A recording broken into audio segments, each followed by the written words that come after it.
কি করতেছে প্রশাসন? কিছু করতেছে না ভাই, ভাই আমাদেরকে মারতেছে ভাই, ভাই প্রশাসন দেখা দেখা দেখতেছে।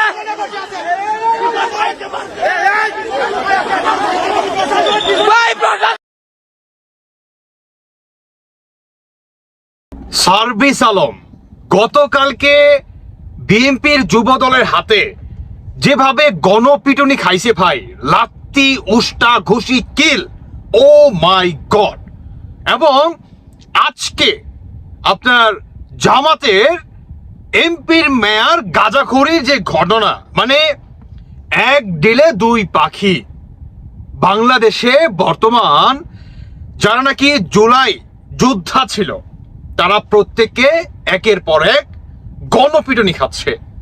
আওয়ামী লীগের প্রয়োজন নেই, বিএনপি কেন এদেরকে গণধোলাই দিচ্ছে? কেন?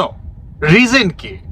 তাহলে কি এই এনসিপি নামক দলটি বাংলাদেশ থেকে নিশ্চিহ্ন হয়ে যাবে? দেখুন, আপনি যাই কিছু করেন না কেন, প্রতিটা জিনিসের কিন্তু একটা শেষ বলতে কথা আছে। গতকালকে ভাই সার্জিস মানে হাত পা ভাঙ্গা লাইছে, বুঝেন আপনি? এখন দুই সাইডে লাঠি ভর দিয়ে ওকে হাঁটতে হবে। এর থেকে আনন্দময় ঘটনা আমার মনে হয় না আসলে আর ঘটতে পারে, আমার মনে হয় না। আর এদিকে জামাতের বিশেষ করে জামাতি এনসিপি, মানে এদের যে নাক কিভাবে কাটা গেছে ভাই। জামাতের এমপি, আপনারা ভিডিওটি দেখে আসুন।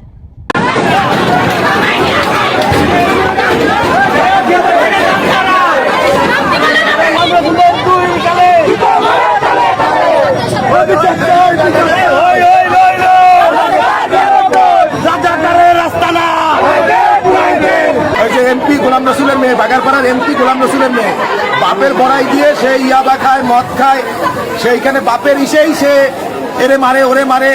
এইখানে মাদ্রাসা থাকতে দেবে না, আমাদের অঞ্চলে এখানে ই থাকতে দেবে না, এইসব কাজ করে বেড়ায়। আজকে সকালবেলা জ্ঞানজাম বাঁধাইছে, ও আইসে মাথায় বাড়ি মেরে দিচ্ছে ইট দিয়ে।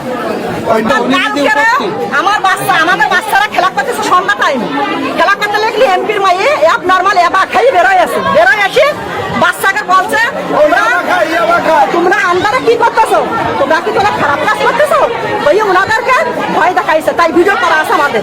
এবারে সেইভাবে অন্যকল ফ্যাসাদ হয়ে এক পর্যায়ে রাতে পুলিশ আসলো, জিনিসটা মিটে গেল। মিটে যাওয়ার পরে আজকে সকালে এমপি নেমেছে, ওই মাদ্রাসার সেই আরবি হুজুর কেন আসলো প্রশ্ন করতেছে। আমি বলছি কি ভাইজান, আপনার মুখী নবী সুন্নত, আপনি মাদ্রাসার বিরুদ্ধে কটূক্তি করতে পারেন না। বলছে আমি উদ্ধার করেছি মাদ্রাসা, আমি আবার নিপতন করে দেবো, আমার জমি এসছে। এরপরে একটা বাচ্চা উঠবে না, একটা মারা উঠবে না জমি। আমি বলছি জমি কি আপনার খবরে যাবে? এই যে মাদ্রাসার বিরুদ্ধে আপনি কথা বলতেছেন, এতে কত আল্লাহ নারাজ আপনি জানেন? ওনার মেয়ে বেড়ে এসলো, তারা হাতে করে আমাকে একজন বাচ্চার মার মাথায় মেরে দিলেন। মাথায় মেরে দেওয়ার সাথে আমি তার মাথা ধরলাম, মেরে ঠেকাচ্ছি, ভিতর দিয়ে আমার পাল ফেটে লাঠি মেরে দেবো। ওনার মেয়ে, ওনার মেয়ে। আর ওনার ওই পাশে সকাল মোবাইলগুলো কাড়ি যাচ্ছে, কাড়ি নিয়ে মোবাইলগুলো ফেলে যাচ্ছে আর আমাদেরকে মারতেছে। এখানে ক্লাস করায়, এখান থেকে ওনার বাচ্চা হয় যে বুলেটের মধ্যে গিয়ে মারে, তার চোখে লাগছে ধরে, পানি মারে, গরম পানি ছেড়ে মারে, অনেক নির্যাতন করে। আমি তো মাঝে মাঝে রাতে এনাদের সাথে ঝগড়া করে চলে যাই, কিন্তু এনারা লাভে না। এই যারা যন্ত্রণা শুধু এটুকু ভাবতাম যে একদিনের বিচার হবে। এই হচ্ছে বর্তমান জামাতিদের অবস্থা, বুঝতে পারছেন? তার বাপ সংসদ কাঁপায় আর তার মেয়ে এলাকা কাঁপায়, গাঁজা আর বাবা খায়া ব্যবসা কইরা আজান পর্যন্ত মনে করেন দিতে জানা, তাদের নাকি ঘুমে ডিস্টার্ব হয়। এই হচ্ছে বর্তমান আমাদের বাংলাদেশের অবস্থা। এই জামাতি হিজবুতি বা এরা হচ্ছে প্রকৃত জঙ্গিবাদী। আর এদিকে জামাতের বা সরি এনসিপির আরেকটা তো হিজলার সাথে মনে করেন কটকাইছে, হিজলার সাথে। এগুলা ভাবা যায়? এই হচ্ছে বর্তমান এনসিপি জামাত জোটের অবস্থা।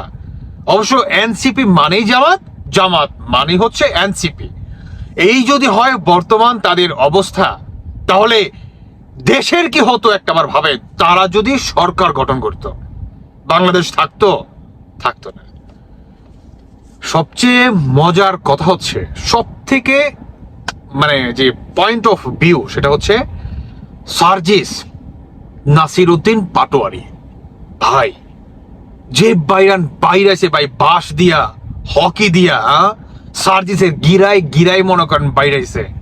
সার্জিস বর্তমান মানে 2টা লাঠি ভর দিয়ে ওকে হারতে হচ্ছে।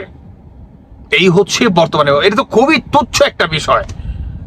তাহলে একটাবার কল্পনা করুন, আওয়ামী লীগ যদি আসে, এদের অস্তিত্ব বিলীন হয়ে যাবে, অস্তিত্ব বিলীন হয়ে যাবে। শুধু পাড়ায়, আওয়ামী লীগের পাড়ায় মাটির সাথে মিশা যাবে।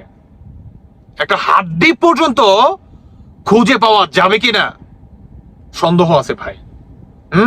প্রচন্ড পরিমাণ সন্দেহ আছে। এই হচ্ছে বর্তমান এনসিপি জামাত জোটের অবস্থা। দর্শক বন্ধুরা, আপনারা কি ভাবছেন অবশ্যই জানিয়ে যাবেন। ভালো থাকুন সবাই। আল্লাহ হাফেজ, আসসালামু আলাইকুম।